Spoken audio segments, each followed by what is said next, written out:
Podcast Pode Mais Cultura. Olá, sejam bem-vindos para mais um podcast Pode Mais Cultura. Hoje a gente está aqui com a Maria Helena de Amorim Romacelli, né? Se a senhora pudesse apresentar um pouquinho para a gente antes da gente começar. Bom, aqui em Jaraguá todo mundo me conhece, né? Já com meus 73 anos, nasci em 1950.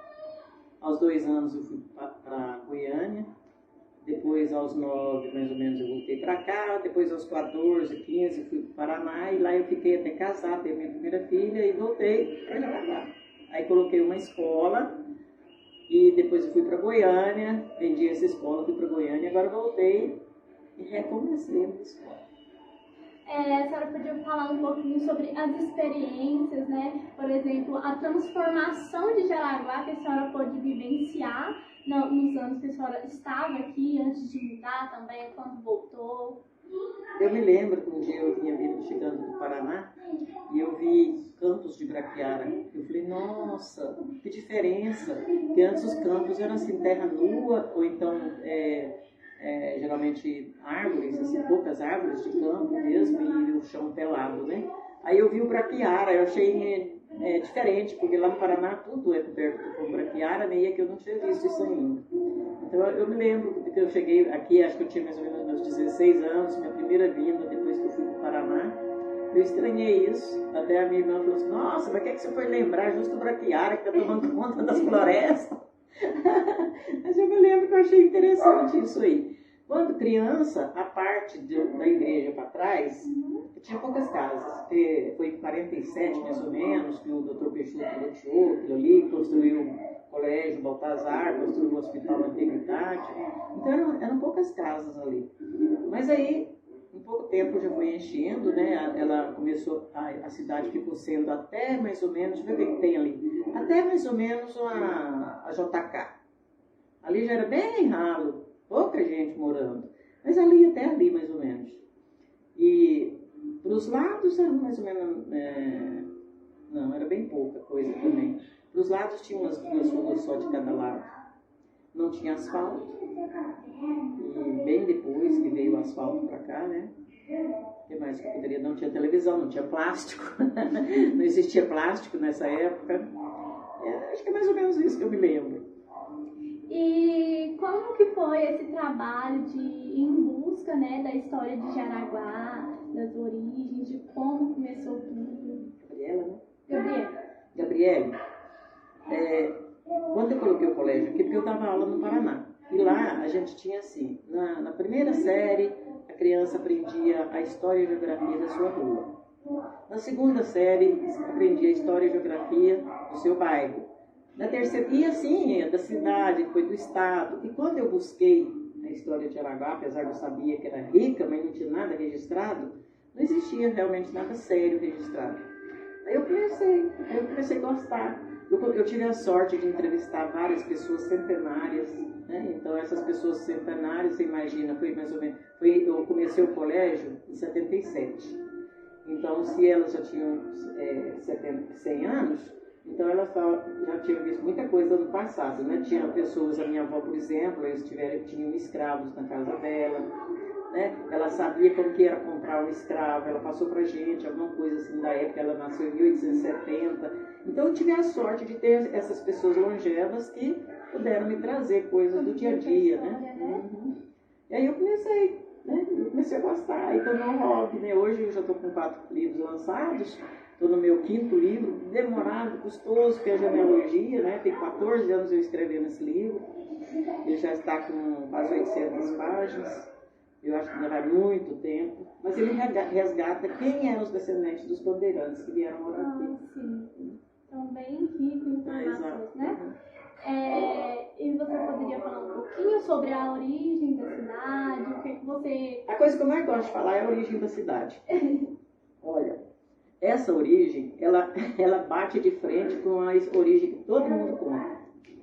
Porque todo mundo contava, mais ou menos, assim, os bandeirantes vieram da região onde hoje é Catalão, dali eles desviaram para evitar o Mato Grosso Goiano, eles foram para Nicosia. Aí quando eu começo, eu dou de cara com um registro feito por um bandeirante que veio com a Anhanguera filho, que tem o Anhanguera pai e o Anhanguera filho. E no roteiro dele não tinha nada a ver com aquele roteiro que eles falavam antes lá, né? Não tem nada a ver com isso, não, né? Eu lia, que eu sou ler muito, eu leio demais. Eu falo assim que eu passo 25 horas por dia lendo, né? Então eu lia e não via nada daquilo que eles falavam. Quando eu escrevi meu livro, eu já tinha, através de outros documentos, lia a veracidade daquele relato, né? Não, realmente tem que ser assim. E no meu livro, escrito mais ou menos, eu publiquei ele em 98, não, em 98 eu já falo que não, que eles passaram aqui em Jaraguá, né? Mas, ai meu Deus, eu tenho que buscar mais provas, e procurava prova, e achava uma coisinha por lá, mas estava tudo confirmando aquilo. Quando foi em 2004, veio um italiano fazer um estudo aqui, e ele traz um mapa. E esse mapa bate direitinho como eu falava, né? Beleza, para mim foi uma adrenalina e tanto, né? Deve ter sido muito prazeroso, né? Ver que se encaixava tudo, né? E pode falar mais um pouquinho sobre o surgimento do colégio, o que levou à criação do colégio? Então, eu morava no Paraná e meu marido é paranaense. Aí ele foi transferido para Pedro Afonso, em Goiás. E Pedro Afonso é lá no norte de Goiás, um lugarzinho pequenininho, na época era muito pequenininho. E eu estava grávida da minha segunda filha, não tinha médico, a gente meio assustado, não, vamos dar um jeito de transferir. Aí a minha irmã, não, venha para Jaraguá, põe uma escola aqui, que meus filhos estão nas escolas aqui, eu não estou gostando. Insistiu e tal, e aí a gente se organizou e mudou, né? Viemos para cá, ia parar aqui, e aí a gente começou essa escola. Eu vendi um lote que eu tinha em Goiânia e comecei as minhas primeiras carteiras, as minhas primeiras paredes, etc., da escola, né? E assim foi o começo, começamos a escola. Você tem um trabalho muito grande, né, muito rico, uma contribuição muito boa para a história de Jaraguá, né? E a gente queria saber se você traz esses trabalhos que você faz para a sua escola, para o conteúdo para as crianças. Sim, a gente, continuamente, a gente faz trabalho. As paredes lá são todas cheias das telas, porque todas as telas que eu pinto são referentes a Jaraguá. Né? Ou Goiânia, porque como eu morei muito em Goiânia, eu sou uma filha adotiva de Goiânia, que eu fui com 2 anos para Goiânia. E depois voltei para cá, depois voltei para Goiânia e fiquei muito tempo. E durante esse tempo que eu voltei, antes de eu publicar meu livro, porque quando eu publiquei meu livro, eu já morava em Goiânia, pela segunda vez. Então, eu fiz muito trabalho a respeito, até o marido comprou um quadro meu, eu fiz um quadro do carro de boi asfaltando a Praça 5. E nessa época o marido era governador. E ele comprou esse quadro para incentivar o nascimento de Goiânia. Em Goiânia a gente parece que é mais reconhecido, né? No interior é mais difícil. Mas, tudo bem. Comecei o colégio, a gente começou a estudar história, etc., né? Então, cada coisa que eu descobria, eu ia fazer divulgação nas outras escolas também, fazer palestras, as escolas chamavam, etc.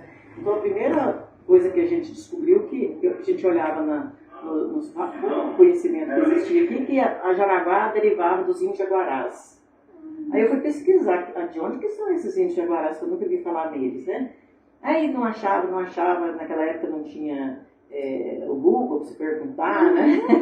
Então você tinha que procurar, eu ia muito nas bibliotecas das universidades de Goiânia para fazer pesquisa, etc. E nada, a gente não encontrava nada desses índios jaguarás. Aí eu fiquei sabendo de um professor em São Paulo que estudava só índios. Eu consegui o telefone dele, telefonei para ele, e que a gente percebeu que era uma pessoa idosa pela voz, né? E ele se meio nervosinho para falar e tal, e falou, né? Não existe índio jaguarás, não, nunca existiu índio jaguarás. Ele mesmo, esse aqui fala, não existiu índio jaguarás. Aí ele faz uma crítica danada lá, né? Que não existia realmente. Bom, então, meu ponto de partida foi ver, então, onde era a origem do nome de Jaraguá. Até que eu descobri que a origem era do Pico de Jaraguá em São Paulo. Então não era a respeito de capim, não era a respeito de nada, era a respeito derivada do morro do Pico de Jaraguá em São Paulo. Então foi a primeira descoberta minha, aí eu fiquei feliz da vida e tal, aí eu queria descobrir mais coisas e a gente foi juntando descobertas.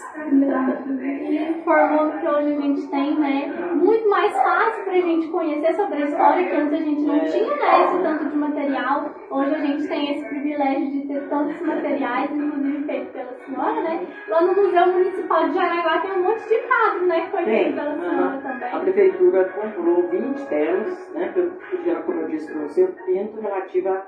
São poucas que eu pinto separado. Um dia minha filha falou assim: mamãe, pinta um quadro para mim que combine com o tapete. Aí eu falei: ah, que desaforo, você tinha que falar assim: mamãe, eu vou comprar um quadro, um tapete que combine com o seu quadro.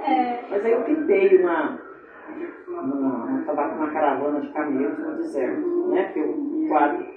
Então são poucos assim que eu pinto fora do contexto. Mas geralmente a história de Jaraguá é alguma coisa da história de Goiânia, né? Também, né? Então foi um prazer ter a fala da senhora aqui com a gente. Tirar seu tempinho para receber a gente com muito carinho. Muito obrigada mesmo. Viu?